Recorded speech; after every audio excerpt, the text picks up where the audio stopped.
जखर्या अध्याय 1।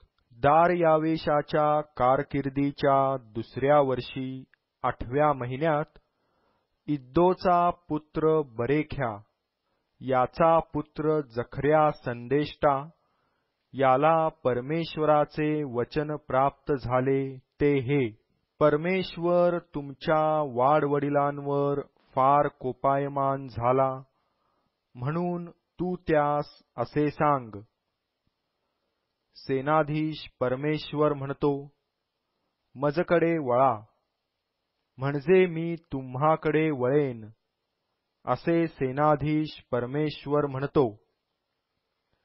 तुम्ही आपल्या पूर्वजांसारखे होऊ नका. त्यास पूर्वीच्या संदेष्ट्यांनी कंठरवाने सांगितले की, सेनाधीश परमेश्वर म्हणतो, आपल्या कुमार्गापासून व आपल्या दुष्कर्मापासून परावृत्त व्हा. पण त्यांनी माझे ऐकले नाही, मनावर घेतले नाही, असे परमेश्वर म्हणतो. तुमचे पूर्वज आता कोठे आहेत? संदेष्टे तरी सर्व काळ जगतात काय?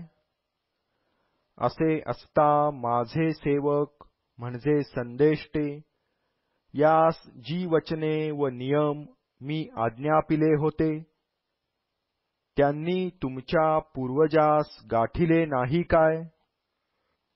तेव्हा त्यांनी वळून म्हटले, आमचा आचार व कर्मे याप्रमाणे आमचे करण्याचा सेनाधीश परमेश्वराचा मानस होता, त्याप्रमाणे त्याने आमचे केले आहे.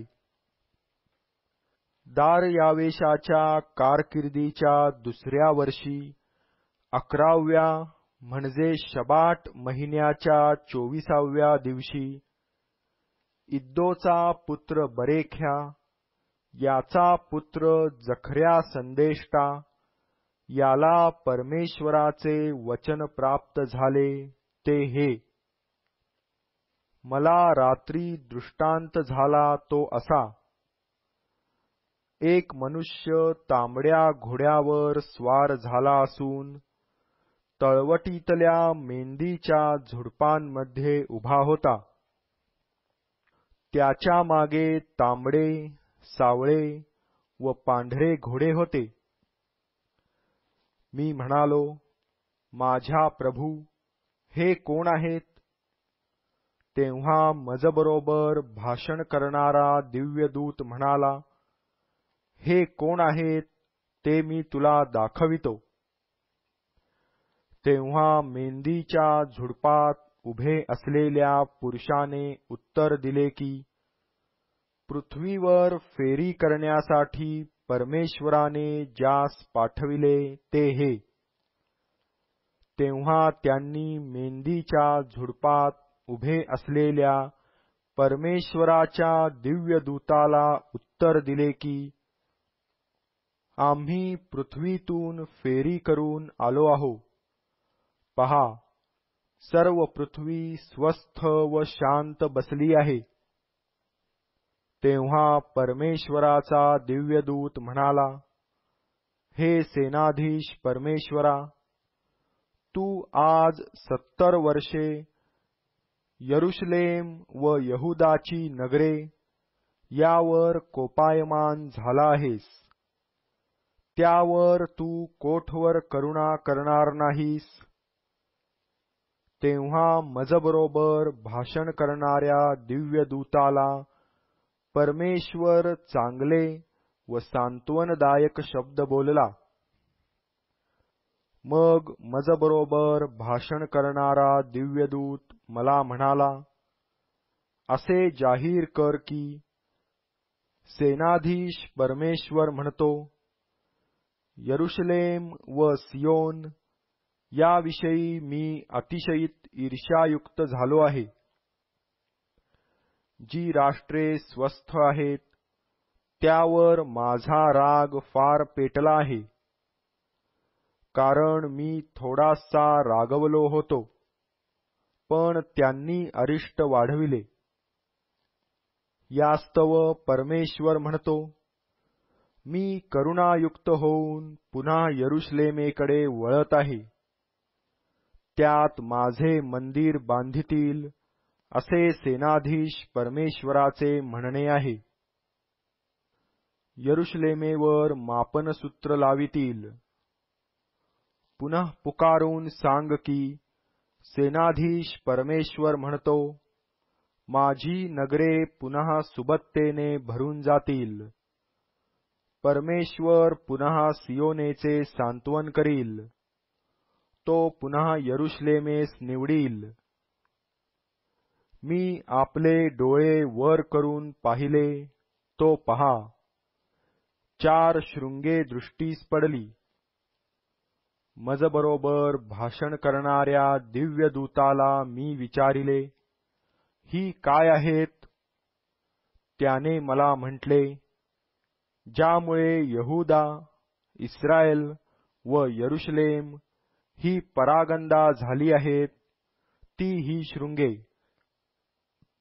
आणखी परमेश्वराने मला 4 लोहार दाखविले. मी विचारिले, यांचे येथे काय काम? तो मला म्हणाला, ज्यांनी यहूदास परागंदा करून कोणास आपले डोके वर काढू दिले नाही, ती ही शृंगे आहेत.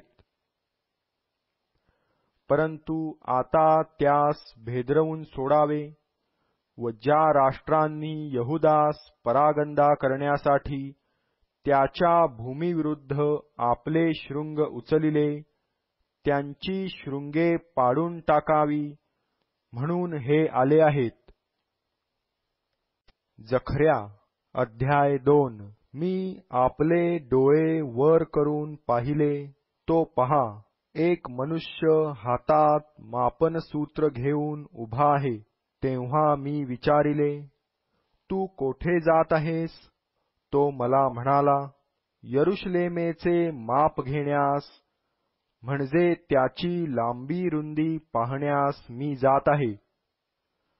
आणि पहा, मजबरोबर भाषण करणारा दिव्यदूत जाऊ लागला. तेव्हा दुसरा दिव्यदूत त्यास भेटावयास आला. तो त्यास म्हणाला, धावत जाऊन त्या तरुणास असे सांग, यरुशलेमेत मनुष्ये व गुरेढोरे फार झाल्यामुळे भिंती नसलेल्या खेड्यांप्रमाणे तिच्यात वस्ती होईल. परमेश्वर म्हणतो, तिच्या सभोवार मी तिला अग्नीचा कोट होईन व तिच्या ठाई मी तेजोरूप होईन. अहो, तुम्ही उत्तरेकडील देशाहून पळून या, असे परमेश्वर म्हणतो. मी तर तुम्हास आकाशातील चारी वाऱ्यांप्रमाणे चोहोकडे विखरिले आहे, असे परमेश्वर म्हणतो. अगे सियोने, बाबेल कन्येबरोबर राहणारे, आपला बचाव कर.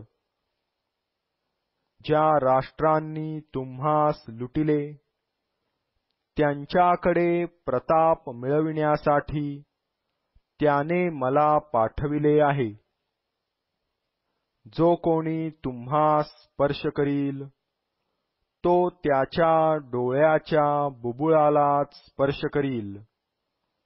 कारण सेनाधीश परमेश्वर म्हणतो, पहा, मी आपला हात त्याजवर उगारीन व त्यांची सेवा करणारे त्यास लुटतील.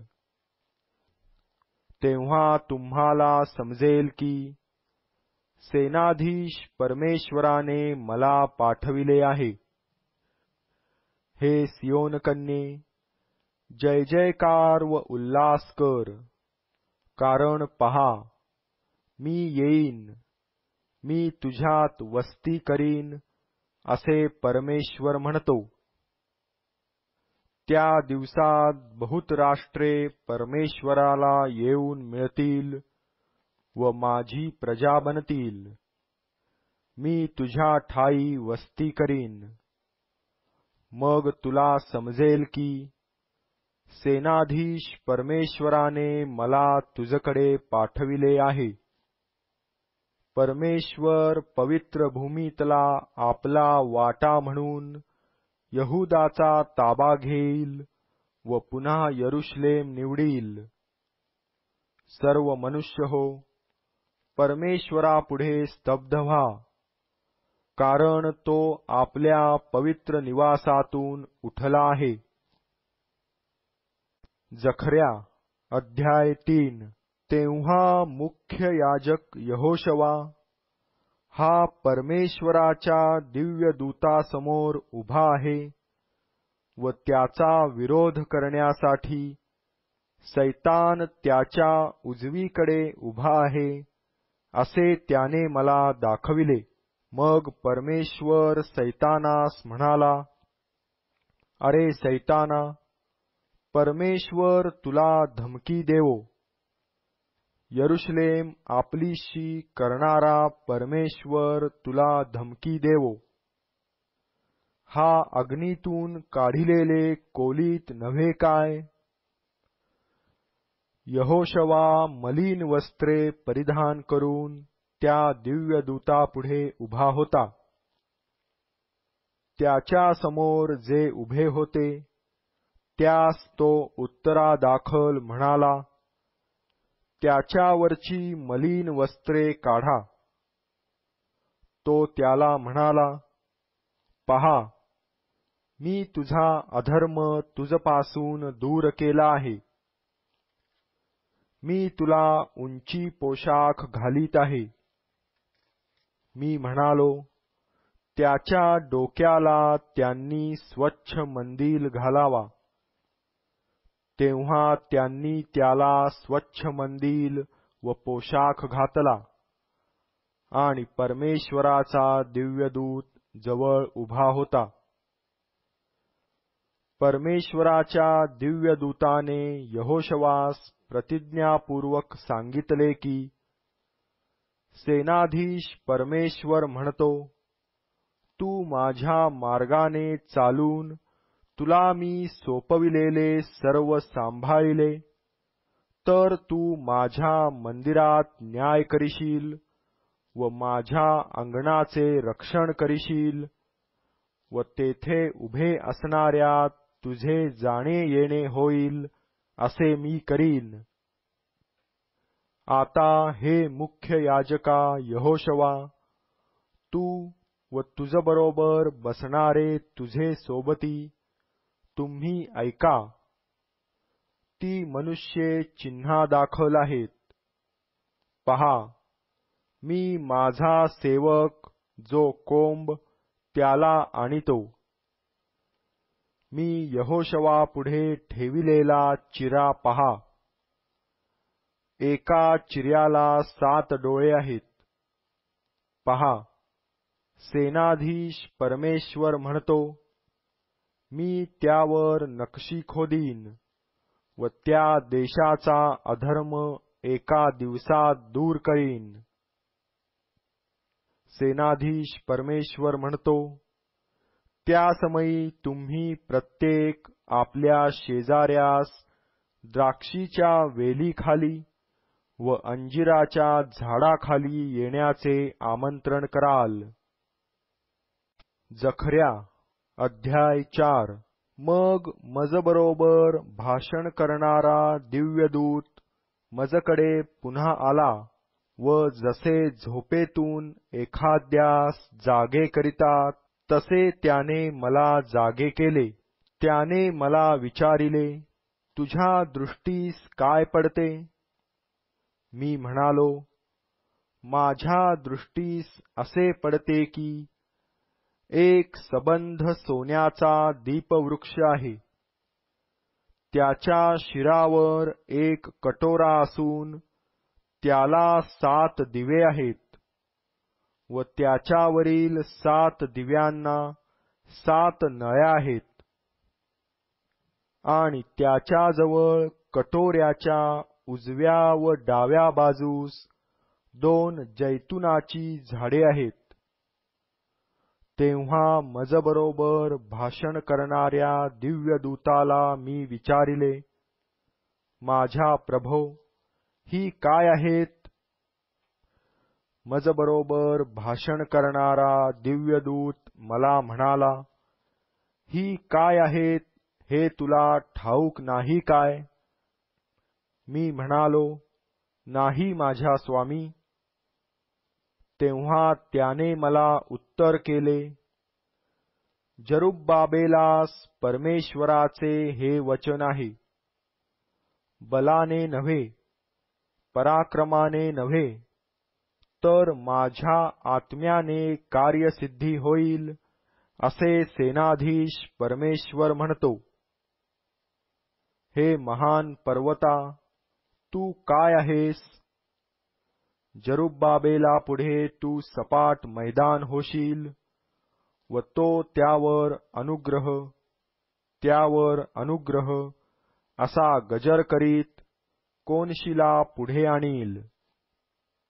मग परमेश्वराचे वचन मला प्राप्त झाले ते हे की जरुब्बाबेलाच्या हातांनी या मंदिराचा पाया घातला, त्याचेच हात ते बांधावयाचे पुरे करीतील व सेनाधीश परमेश्वराने मला तुम्हाकडे पाठविले आहे हे तू समजशील. तर कार्याच्या अल्पारंभाचा दिवस कोणी तुच्छ मानितो काय? ते 7 डोळे जरुब्बाबेलाच्या हातातील ओळंबा आनंदाने पाहतील. ते परमेश्वराचे डोळे जगभर फिरत असतात. मग मी त्याला विचारिले, दीपवृक्षाच्या उजव्या व डाव्या बाजूस ही 2 जैतुनाची झाडे आहेत ती काय? दुसऱ्यांदा मी त्याला विचारिले, या 2 सुवर्णाच्या तोट्यांजवळच्या सुवर्णरूप तेलाचा प्रवाह स्त्रवणाऱ्या ह्या 2 जैतुनाच्या फांद्या काय आहेत? त्याने मला म्हटले, त्या काय आहेत हे तुला ठाऊक नाही काय? मी म्हटले, नाही माझ्या स्वामी. तेव्हा त्याने म्हटले, अखिल पृथ्वीच्या प्रभूजवळ उभे राहणारे हे 2 अभिषिक्त आहेत. जखर्या अध्याय 5. मी पुन्हा डोळे वर करून पाहिले तो पहा, एक उडता पट दृष्टीस पडला. त्याने मला विचारिले, तुला काय दिसते? मी म्हणालो, मला एक उडता पट दिसतो. त्याची लांबी 20 हात व रुंदी 10 हात आहे. तो मला म्हणाला, या सर्व देशाला प्राप्त होणारा शाप तो हा पट आहे. चोरी करणाऱ्या सर्वांस या लेखानुसार एका बाजूने घालवितील व खोटी शपथ वाहणाऱ्या सर्वांस या लेखानुसार दुसऱ्या बाजूने घालवितील. सेनाधीश परमेश्वर म्हणतो, मी हा पट चालविला आहे. तो चोराच्या घरात व माझ्या नामाची खोटी शपथ घेणाऱ्याच्या घरात शिरेल. तो त्याच्या घरात बिऱ्हाड करून राहील आणि त्याच्या तुळ्यांचे व चिऱ्यांचे भस्म करील. मग मजबरोबर भाषण करणारा दिव्यदूत पुढे येऊन मला म्हणाला, आता आपले डोळे वर करून काय जात आहे ते पहा. मी विचारिले, हे काय आहे? तो म्हणाला, ही चालली आहे ती एक एफा आहे. आणखी त्याने म्हटले की ही सर्व देशभर त्यांचे प्रतिरूप आहे. मी आणखी पाहिले, तो शिशाचे वाटोळे झाकण काढिले असून एफामध्ये एक स्त्री बसलेली आहे असे माझ्या दृष्टीस पडले. मग तो म्हणाला, ही स्त्री दुष्टता आहे. तेव्हा त्याने तिला एफामध्ये कोंबून तोंडावर शिशाचे वाटोळे झाकण बसविले. मग मी डोळे वर करून पाहिले, तो पहा, 2 स्त्रिया निघाल्या. त्यांच्या पंखात वारा भरला होता. त्यांचे पंख करकोचाच्या पंखासारखे होते. त्यांनी ती एफा उचलून आकाश व पृथ्वी यांच्या मधल्या मार्गाने नेली. मग मजबरोबर भाषण करणाऱ्या दिव्यदूताला मी विचारिले, ते ती एफा घेऊन कोठे जात आहेत? तो मला म्हणाला, शिनार देशात तिच्यासाठी घर बांधावे म्हणून ती ते नेत आहेत. ते तयार झाले म्हणजे ती तेथे तिच्या स्थानी स्थापितील. जखर्या अध्याय 6. पुनः मी आपले डोळे वर केले, तो पहा, 2 पर्वतांमधून 4 रथ येत आहेत असे दिसले. ते पर्वत पितळेचे होते. पहिल्या रथाला तांबडे घोडे होते, दुसऱ्या रथाला काळे घोडे होते, तिसऱ्या रथाला पांढरे घोडे होते व चौथ्या रथाला कबरे लालसर घोडे होते. तेव्हा मजबरोबर भाषण करणाऱ्या दिव्यदूताला मी विचारिले, माझ्या स्वामी, हे काय आहेत? दिव्यदूताने मला उत्तर केले, हे आकाशातले 4 वारे आहेत. ते अखिल पृथ्वीच्या प्रभूच्या हुजुरास असून आता बाहेर निघत आहेत. काळे घोडे असलेला रथ उत्तर देशी जात आहे. पांढरे घोडे त्यांच्या मागून जात आहेत. कबरे घोडे दक्षिण देशी जात आहेत. तांबडे घोडेही बाहेर गेले.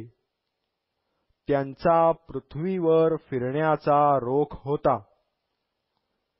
त्यास तो म्हणाला, चला, पृथ्वीवर फिरा.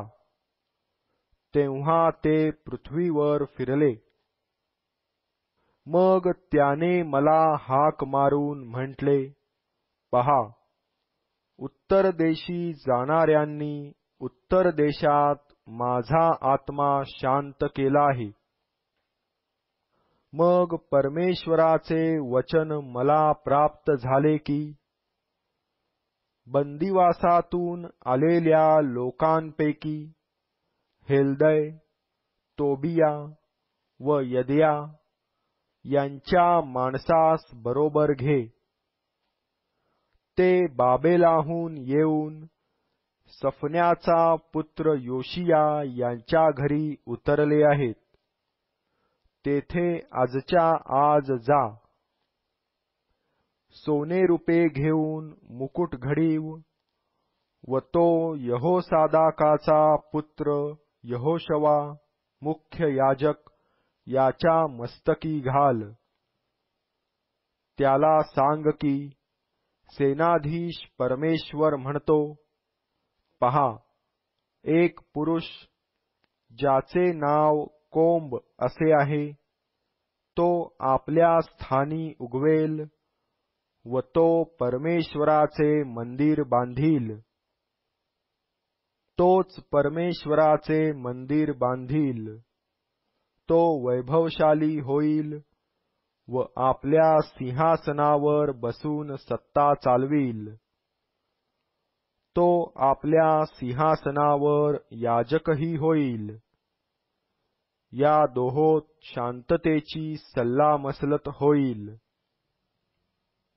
तो मुकुट हेलेम, तोबिया, यद्या व सफन्याचा पुत्र हेन यांचे परमेश्वराच्या मंदिरात स्मारक होईल. मग जे दूर आहेत ते येतील व परमेश्वराचे मंदिर बांधण्यास हातभार लावितील, आणि सेनाधीश परमेश्वराने मला तुम्हाकडे पाठविले आहे हे तुम्हाला कळून येईल. परमेश्वर तुमचा देव याचे तुम्ही लक्ष देऊन ऐकाल तर हे घडून येईल. जखर्या अध्याय 7.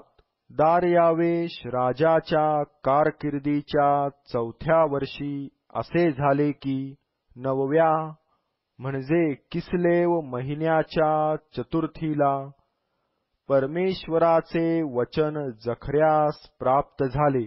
तेव्हा बेथेलकरांनी शरेसर, रगेम्मेलेक व त्यांचे लोक यास परमेश्वराचा अनुग्रह मागण्यास आणि सेनाधीश परमेश्वराच्या मंदिरात राहणारे याजक व संदेष्टे यास असे विचारण्यास पाठविले की आम्ही वर्षानुवर्ष करीत आलो तसे 5व्या महिन्यात एकांती बसून रुदन करावे काय?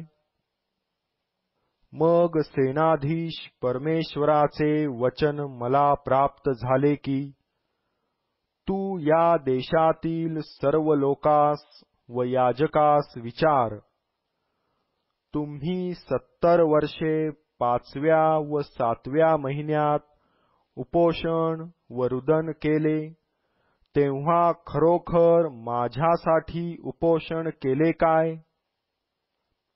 तुम्ही खाता पिता तेव्हा आपल्यासाठीच खात पीत नाही काय? यरुशलेम वसलेले व आबादी आबाद होते आणि त्याच्या सभोवतालचे गाव तसेच दक्षिण देश व तळवट यात वस्ती होती. तेव्हा परमेश्वराने पूर्वीच्या आपल्या संदेष्ट्यांच्या द्वारे जी वचने पुकारून सांगितली ती ही नव्हेत काय?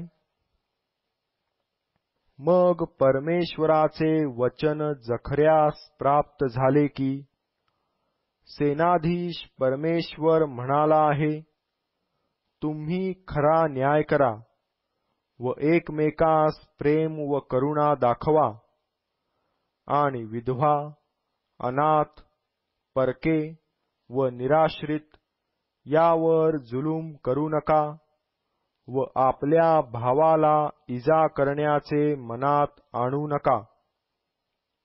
पण ते ऐकतना त्यांनी मान ताठ केली व ऐकू नये म्हणून कान बंद केले. पूर्वीच्या संदेष्ट्यांच्या द्वारे सेनाधीश परमेश्वराने आपल्या आत्म्याच्या द्वारे पाठविलेले धर्मशास्त्र व वचने ऐकू नयेत म्हणून त्यांनी आपले मन पाषाणासारखे कठीण केले. ह्यास्तव सेनाधीश परमेश्वराचा त्याजवर मोठा कोप झाला. तेव्हा असे झाले की तो हाक मारीत असता त्यांनी ऐकले नाही, म्हणून ते हाक मारितील तरी मी ऐकावयाचा नाही असे सेनाधीश परमेश्वर म्हणतो. जी राष्ट्रे त्यांच्या ओळखीची नाहीत त्यामध्ये मी त्यास वावटळीने उडवीन. त्यांच्या मागे त्यांचा देश उजाड झाला आहे, त्यातून कोणी जात येत नाही, कारण त्यांनी उत्तम भूमी वैराण केली आहे. जखर्या अध्याय 8. मग सेनाधीश परमेश्वराचे वचन मला प्राप्त झाले की सेनाधीश परमेश्वर म्हणतो, सियोने संबंधाने मी अतिशयित ईर्ष्यायुक्त झालो आहे. तिच्याकरिता संतप्त आवेशाने मी ईर्ष्यायुक्त झालो आहे. परमेश्वर असे म्हणतो, मी सियोनेस परत आलो आहे. मी यरुशलेमेत वस्ती करणार. यरुशलेमेस सत्यनगर म्हणतील व सेनाधीश परमेश्वराच्या पर्वतास पवित्रगिरी म्हणतील. सेनाधीश परमेश्वर म्हणतो, म्हातारे व म्हाताऱ्या यरुशलेमेच्या गल्ल्यात आपल्या वृद्धापकाळामुळे हाती काठी घेऊन बसतील. नगराच्या गल्ल्यांनी खेळ खेळणाऱ्या मुलामुलींची गर्दी होईल. सेनाधीश परमेश्वर म्हणतो, त्या दिवसात या अवशिष्ट राष्ट्रास ही गोष्ट अचंब्याची वाटते, म्हणून माझ्याही दृष्टीने अचंब्याची होईल काय, असे सेनाधीश परमेश्वर म्हणतो. सेनाधीश परमेश्वर म्हणतो, मी आपल्या लोकांचा उगवतीकडून व मावळतीकडून उद्धार करीन. मी त्यास घेऊन येईन व ते यरुशलेमेत वस्ती करीतील. आणि सत्याने व धर्माने ते माझे लोक होतील व मी त्यांचा देव होईन. सेनाधीश परमेश्वर म्हणतो, सेनाधीश परमेश्वराचे मंदिर बांधावे म्हणून त्याचा पाया घातला. त्या वेळच्या संदेष्ट्यांची ही वचने या समयी जे तुम्ही ऐकत आहात ते तुम्ही आपले हात दृढ करा. त्या दिवसापूर्वी माणसास मजुरी मिळत नसे, पशुबद्दल भाडे मिळत नसे व येणाऱ्या जाणाऱ्यास शत्रूमुळे स्वास्थ्य मिळत नसे. कारण माणसांनी एकमेकांवर उलटावे असे मी केले. मी पूर्वी होतो तसा या अवशिष्ट लोकांबरोबर असणार नाही, असे सेनाधीश परमेश्वर म्हणतो. शांततेचे बीजारोपण होत आहे. द्राक्षी आपले फळ देईल, भूमी आपला उपज देईल आणि आकाश आपले दहिवर देईल. या अवशिष्ट लोकास मी या अवघ्यांचे वतन देईन.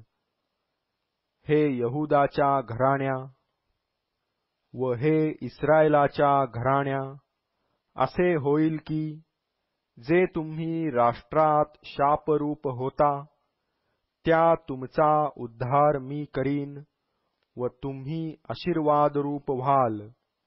भिऊ नका, तुमचे हात दृढ होवोत. कारण सेनाधीश परमेश्वर असे म्हणतो, तुमच्या पूर्वजांनी मला कोप आणला, तेव्हा तुमचे अनिष्ट करण्याचे मी योजिले, याविषयी मला अनुताप झाला नाही, असे सेनाधीश परमेश्वर म्हणतो. त्याप्रमाणे या दिवसात यरुशलेमेचे व यहूदाच्या घराण्याचे हित करण्याचे मी योजिले आहे. भिऊ नका. तुम्ही करावयाचे ते हेच की तुम्ही सर्व आपल्या शेजाऱ्याबरोबर खरे बोला. आपल्या वेशीत खरेपणाने वर्ता व शांतिदायक न्याय करा. तुम्ही कोणी मनात आपल्या शेजाऱ्याचे अनिष्ट चिंतू नका. खोट्या शपथेची आवड धरू नका. कारण या सर्वांचा मला तिटकारा आहे, असे परमेश्वर म्हणतो. सेनाधीश परमेश्वराचे वचन मला प्राप्त झाले की, सेनाधीश परमेश्वर म्हणतो, 4थ्या, 5व्या, 7व्या व 10व्या महिन्यातले उपास यहूदाच्या घराण्यास हर्ष व आनंद देणारे होतील. ते आनंदाच्या उत्सवांचे दिवस होतील. म्हणून सत्य व शांती यांची आवड धरा. सेनाधीश परमेश्वर असे म्हणतो, राष्ट्रे व अनेक नगराचे रहिवासी येतील अशी वेळ येईल. एका नगराचे रहिवासी दुसऱ्या नगरास जाऊन म्हणतील, आपण त्वरेने जाऊन परमेश्वराजवळ अनुग्रह मागू व सेनाधीश परमेश्वराच्या चरणी लागू. मीही जातो. पुष्कळ लोक व असमर्थ राष्ट्रे यरुशलेमेत सेनाधीश परमेश्वराच्या चरणी लागण्यास व परमेश्वराजवळ अनुग्रह मागण्यास येतील. सेनाधीश परमेश्वर असे म्हणतो की, त्या दिवसात सर्व भाषा बोलणाऱ्या राष्ट्रांपैकी 10 जण यहुदी माणसाचा पदर धरून म्हणतील, आम्ही तुम्हाबरोबर येतो, कारण देव तुम्हाबरोबर आहे असे आम्ही ऐकले आहे. जखर्या अध्याय 9. हद्राख देशाविषयी परमेश्वराची वाणी. ती दिमिश्कास पोहोचवून तेथे स्थिर होईल, कारण परमेश्वराची नजर मनुष्यजातीकडे व इस्रायलाच्या सर्व वंशाकडे आहे. त्याच्या सीमेवरल्या हमाथाकडे आणि सोर व सिदोन याकडेही ती आहे, कारण ती फार शहाणी आहेत. सोराने आपणासाठी मजबूत दुर्ग बांधिला, धुळीप्रमाणे रुप्याचा व रस्त्यावरील चिखलाप्रमाणे सोन्याचा संचय केला. पहा, प्रभू त्याची सत्ता काढून घेईल, त्याची तटबंदी समुद्रात टाकील, ते अग्नीने भस्म होईल. अश्कलोन हे पाहून घाबरेल, गज्जाही हे पाहून वेणा देईल व एक्रोनही असेच करील, कारण त्याची आशा नष्ट होऊन ते लज्जित होईल. गज्जात राजा नाही असे होईल, अश्कलोनात वस्ती व्हावयाची नाही. अशदोदात जारज वस्ती करील व मी पलिष्ट्यांचा अभिमान नाहीसा करीन. मी त्याच्या मुखातले रक्त व त्याच्या दातातले अमंगळ पदार्थ काढून टाकीन. तोही आमच्या देवासाठी बचावून राहील. तो यहुदातल्या सरदारासारखा होईल व एक्रोन यबूशासारखा होईल. कोणी येऊ जाऊ नये म्हणून मी सैन्य रोखण्यासाठी माझ्या मंदिराभोवती तळ देईन. जुलूम करणारा पुन्हा त्याजवर चाल करून जाणार नाही, कारण आता मी प्रत्यक्ष आपल्या डोळ्यांनी पाहिले आहे. सियोन कन्ये, जोराने आनंदाचा गजर कर. यरुशलेम कन्ये, गजर कर.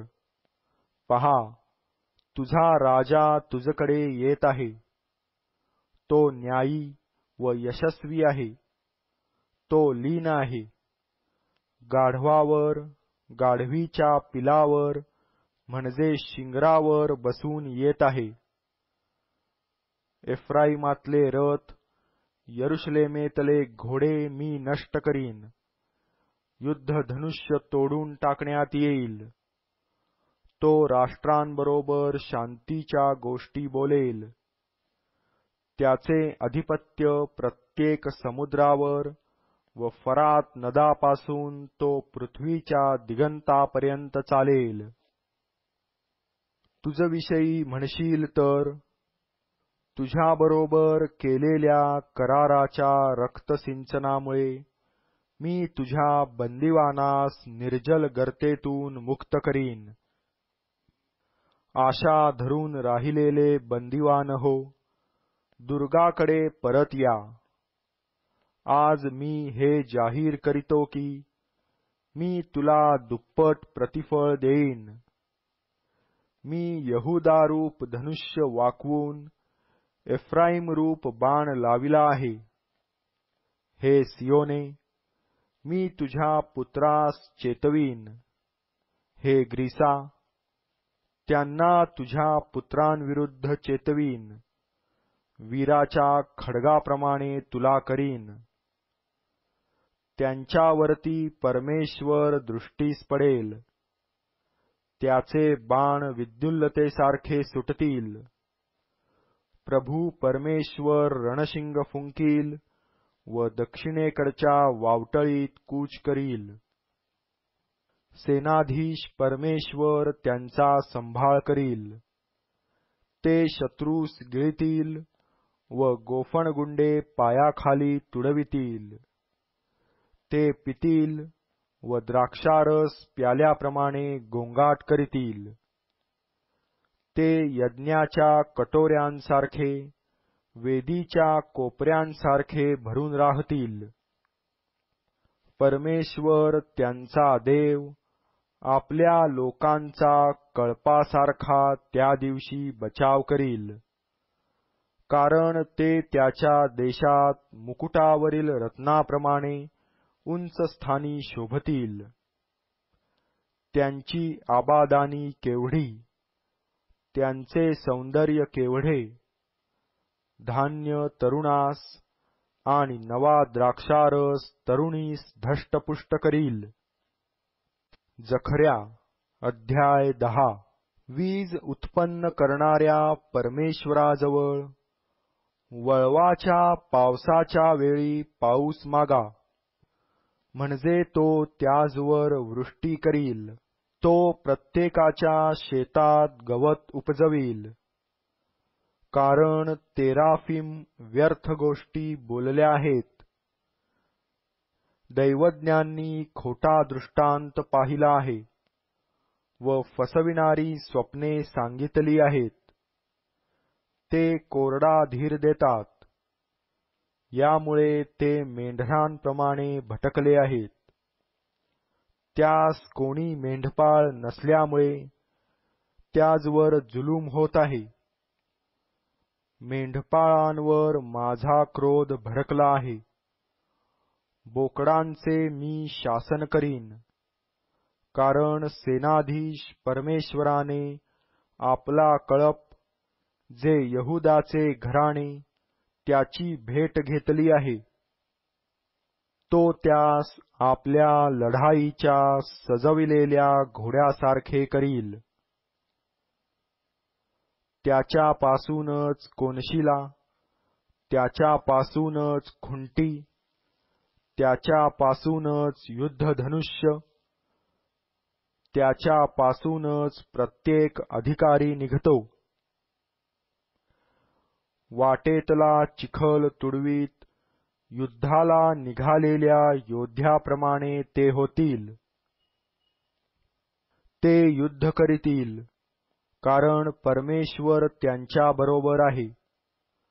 घोडेस्वार फजित होतील. मी यहूदाच्या घराण्यास शक्ती पुरवीन. योसेफाच्या घराण्याची मुक्तता करीन. देशात त्यांची वस्ती करीन. कारण त्याजवर मी करुणा केली आहे.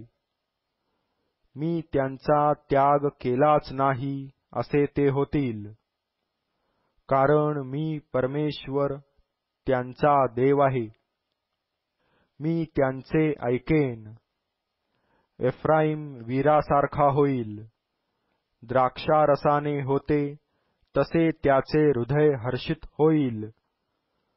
त्यांची मुले हे पाहून उल्हास पावतील.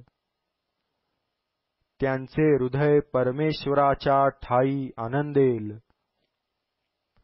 मी शीळ घालून त्यास जमा करीन, कारण मी त्यास सोडवून घेतले आहे. त्यांची पूर्वी वृद्धी झाली तशी ते वृद्धी पावतील. मी राष्ट्रांमध्ये त्यांची पेरणी करीन. दूर देशात ते माझे स्मरण करीतील.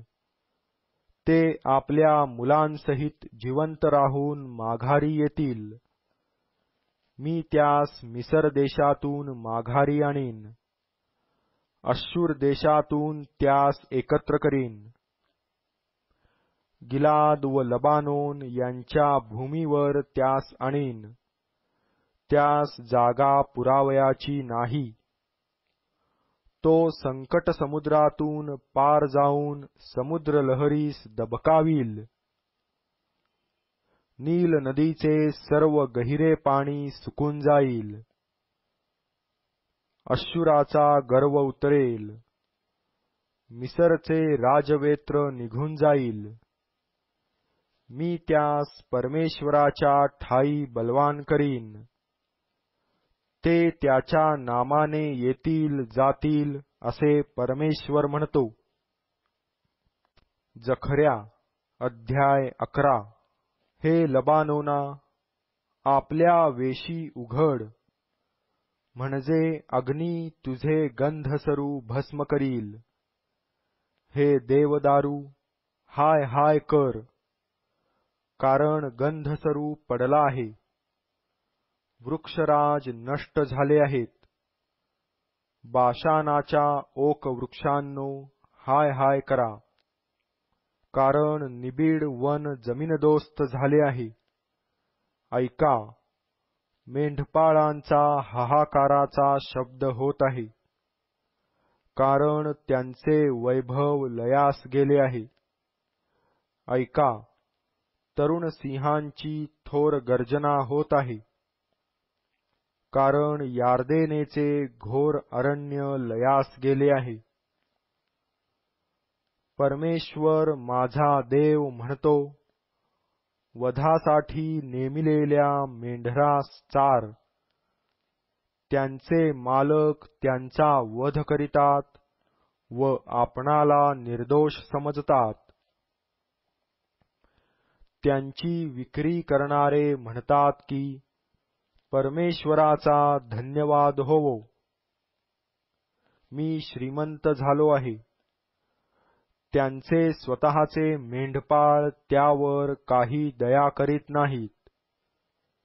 मी या देशाच्या रहिवाशांवर यापुढे दया करणार नाही, असे परमेश्वर म्हणतो. पण मी त्यास एकमेकांच्या व राजाच्या हाती देईन. ते देश नष्ट करीतील व मी त्यास त्यांच्या हातातून सोडविणार नाही. मी वधासाठी नेमिलेल्या मेंढरास चारिले. मेंढरातल्या अतिशयीत दुबळ्यास चारिले. मी 2 काठ्या घेतल्या. एकीचे नाव रमणीयता असे ठेविले आणि दुसरीचे नाव बंधन असे ठेविले व मी त्या कळपास चारिले. मी एका महिन्यात 3 मेंढपाळ कापून टाकिले, कारण माझ्या जीवाला त्यांचा कंटाळा आला व त्यांच्या जीवास माझा कंटाळा आला. मग मी म्हणालो, मी यापुढे तुम्हास चारणार नाही.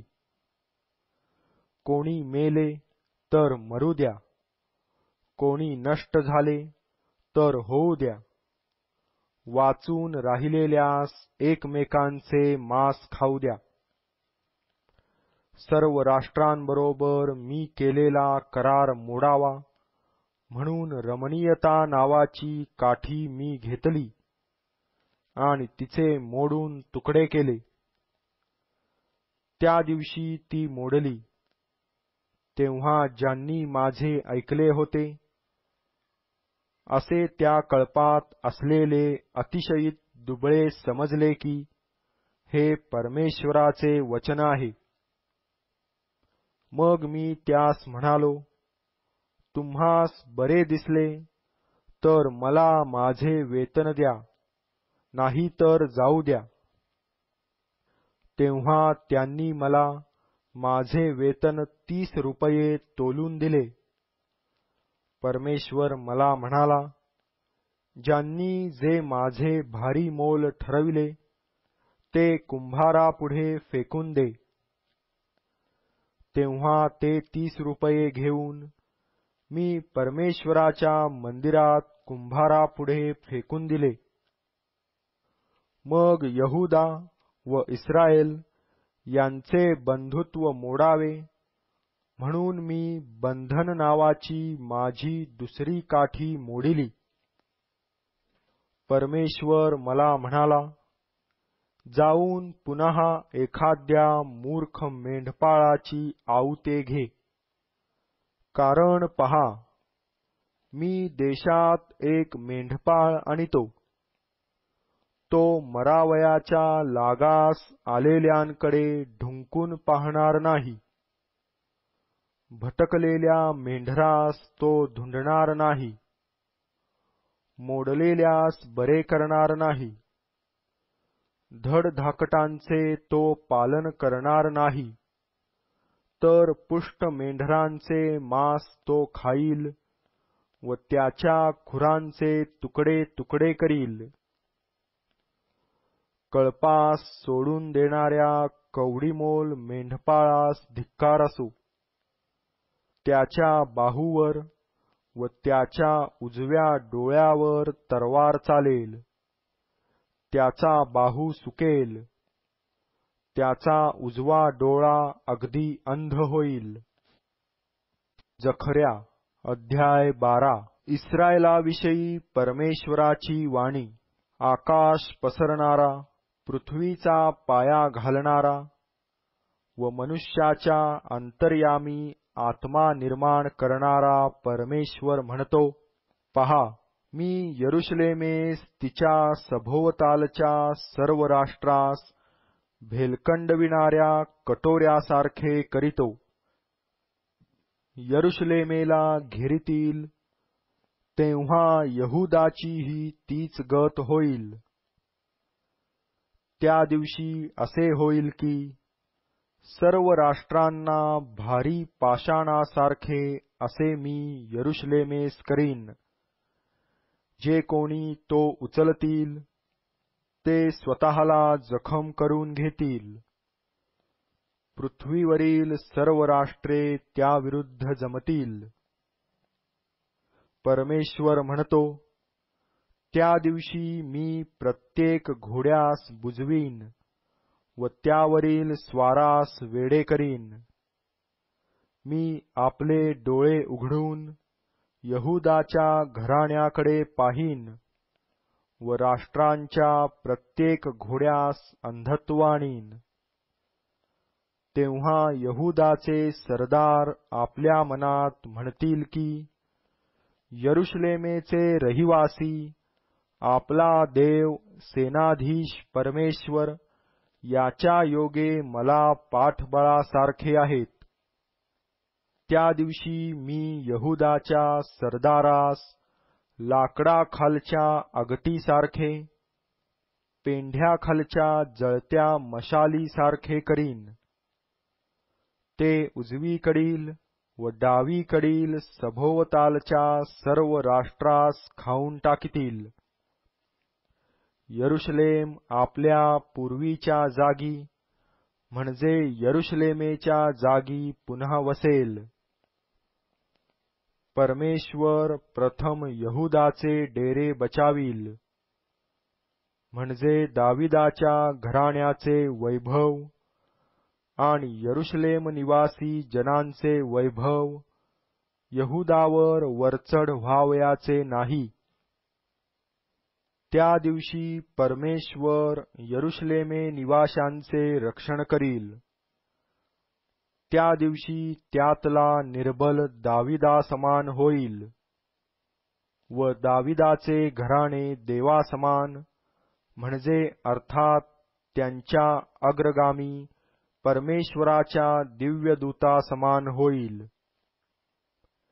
त्या दिवशी असे होईल की यरुशलेमेवर चढाई करून येणाऱ्या सर्व राष्ट्रांचा नाश करण्याची मी खटपट करीन आणि मी दाविदाच्या घराण्यावर व यरुशलेम निवाशांवर कृपा व विनवणी यांच्या आत्म्याचा वर्षाव करीन, आणि ज्या मला त्यांनी विंधिले त्या मजकडे ते पाहतील.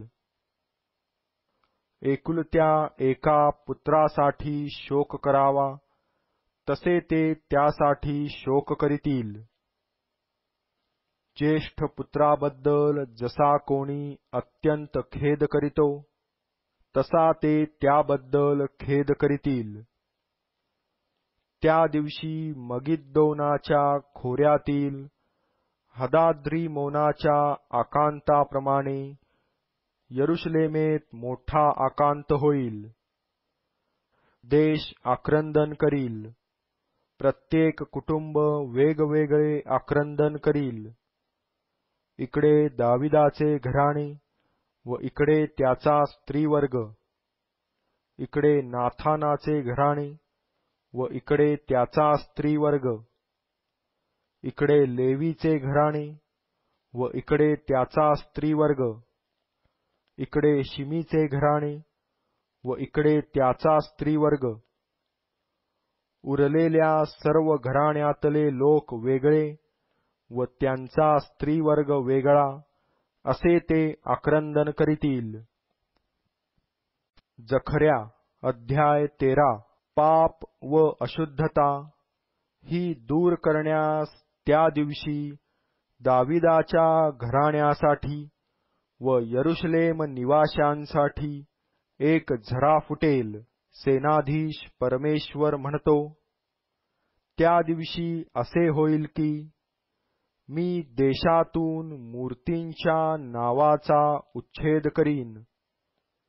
त्यांची यापुढे आठवण होणार नाही, आणि संदेष्टे व अशुद्ध आत्मा ह्यास मी देशातून घालवून देईन.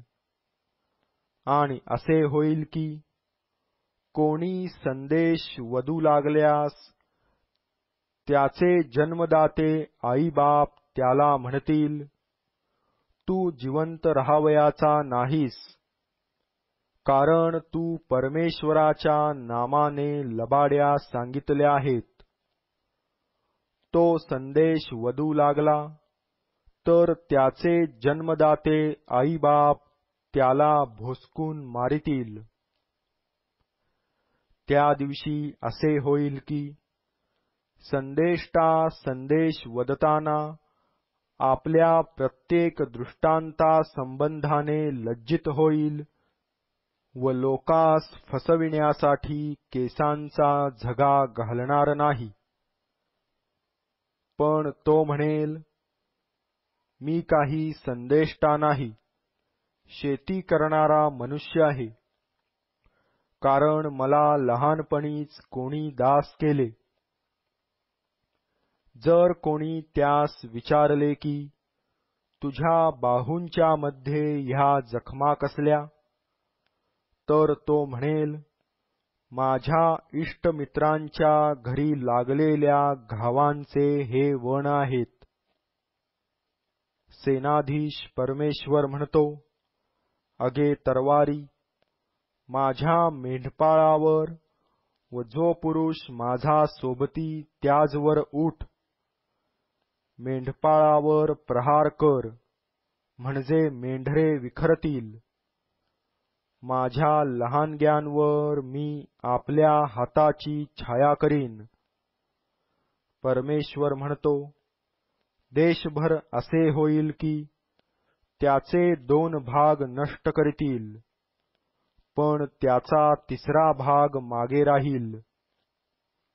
तो 3रा भाग मी अग्नीत टाकीन. रुपे गाळीतात तसे मी त्यास गाळीन. सोने शुद्ध करीतात त्याप्रमाणे त्यास शुद्ध करीन. ते माझे नाम घेतील, तेव्हा मी त्यांचे ऐकेन. मी म्हणेन, हे माझे लोक, व ते म्हणतील, परमेश्वर माझा देव. जखर्या अध्याय 14. पहा, परमेश्वराचा दिवस येत आहे. त्या दिवशी तुझी लूट तुझ्या वस्तीत वाटून घेतील. यरुशलेमेबरोबर लढण्यास चढाई करून यावे, म्हणून मी सर्व राष्ट्रास जमा करीन. ते नगर हस्तगत करीतील, घरे लुटतील, स्त्रियांना भ्रष्ट करीतील. अर्धे नगर बंदिवासात जाईल, तरी अवशिष्ट लोक नगरातून नाहीतसे होणार नाहीत. तेव्हा परमेश्वर पुढे सरसावेल. पूर्वी युद्धसमयी ज्या प्रकारे त्याने युद्ध केले, त्या प्रकारे त्या राष्ट्रांबरोबर तो युद्ध करील. आणि त्या दिवशी यरुशलेमेसमोर पूर्वेस असलेल्या जैतून झाडांच्या डोंगराला त्याचे पाय लागतील. तेव्हा जैतून झाडांचा डोंगर पूर्व पश्चिम दुभागून मध्ये एक मोठे खोरे उत्पन्न होईल. अर्धा डोंगर उत्तरेकडे व अर्धा डोंगर दक्षिणेकडे सरेल. तुम्ही माझ्या डोंगराच्या खोऱ्याकडे धावाल, कारण डोंगरांचे खोरे आसलापर्यंत जाऊन भिडेल. व यहुदाचा राजा उज्जिया याच्या काळात झालेल्या भूमिकंपापासून जसे तुम्ही पळाला तसे पळाल. परमेश्वर माझा देव येईल. तुझ समागमे तुझे सर्व भक्त येतील. आणि त्या दिवशी असे होईल की प्रकाश असणार नाही. प्रकाशमान ज्योती विरघळून जातील. तो एक विशेष दिवस होईल. तो परमेश्वरालाच ठाऊक. तो ना धड दिवस ना धड रात्र असा होईल. तरी असे होईल की संध्याकाळी प्रकाश राहील. त्या दिवशी आणखी असे होईल की यरुशलेमेतून जिवंत पाण्याचे झरे फुटून वाहतील. अर्धे पूर्व समुद्राकडे व अर्धे पश्चिम समुद्राकडे वाहतील. उन्हाळ्यात व हिवाळ्यात तसेच होईल. तेव्हा परमेश्वर सर्व पृथ्वीवर राजा होईल. त्या दिवशी परमेश्वर तेवढा व त्याचे नाम तेवढे राहील. तेव्हा सर्व देश यरुशलेमेच्या दक्षिणेस असलेली गेबा व रिम्मोन यामधील अराबाप्रमाणे होईल. यरुशलेमेचा उद्धार होऊन बन्यामिनाच्या वेशीपासून पहिल्या वेशीपर्यंत, कोपराच्या वेशीपर्यंत, तसेच हनामेलाच्या बुरुजापासून राजाच्या द्राक्षकुंडापर्यंत ते आपल्या स्थळी वसेल. लोक त्यात वस्ती करीतील. यापुढे त्यावर शाप राहावयाचा नाही, तर ते निर्भय असे वसेल.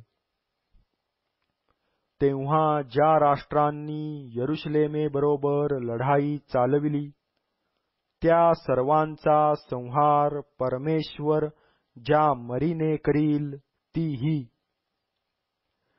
ते पायावर उभे असतात त्यांचे मांस कुजेल. त्यांचे डोळे जागच्या जागी सडतील. त्यांच्या मुखात त्यांची जिव्हा सडेल. त्या दिवशी असे होईल की परमेश्वराकडून त्यांची फार त्रेधा उडेल. ते प्रत्येक आपापल्या शेजाऱ्याचा हात धरितील आणि त्या प्रत्येकाचा हात आपल्या शेजाऱ्याच्या हाताशी प्रतिकार करील. यहुदाही यरुशलेमेत युद्ध करील. आसपासच्या सर्व राष्ट्रातील धन जमा होईल. सोने, रुपे व पोशाख यांचा पूर लोटेल. तसेच या मरीप्रमाणे घोड्यावर, खेचरावर, उंटावर, गाढवावर व त्यांच्या लष्करात असलेल्या सर्व जनावरांवर मरी येईल. आणखी असे होईल की यरुशलेमेवर चढाई करून आलेल्या राष्ट्रांपैकी अवशिष्ट राहिलेले सर्व राजाधिराज सेनाधीश परमेश्वर याचे भजनपूजन करण्यासाठी व मंडपांचा सण पाळण्यासाठी प्रतिवर्षी यरुशलेमेस वर जातील. आणखी असे होईल की पृथ्वीवरील घराण्यांपैकी जे राजाधिराज सेनाधीश परमेश्वर याचे भजनपूजन करण्यास यरुशलेमेस जाणार नाहीत, त्यावर पर्जन्यवृष्टी होणार नाही. तसेच मिस्राचे घराणे वर चढून गेले नाही, तर त्याजवरही पर्जन्यवृष्टी होणार नाही. जी राष्ट्रे मंडपांचा सण पाळण्यासाठी वर चढून जाणार नाहीत, त्या सर्व राष्ट्रांवर परमेश्वर जी मरी पाठविणार ती यावरही येईल.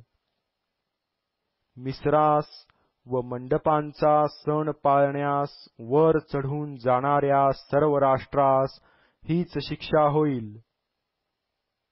त्या दिवशी घोड्यांच्या घंटांवर परमेश्वराला पवित्र अशी अक्षरे असतील आणि परमेश्वराच्या मंदिरातली बहुगुणी वेदी पुढल्या यज्ञांच्या कटोऱ्यांसारखी होतील.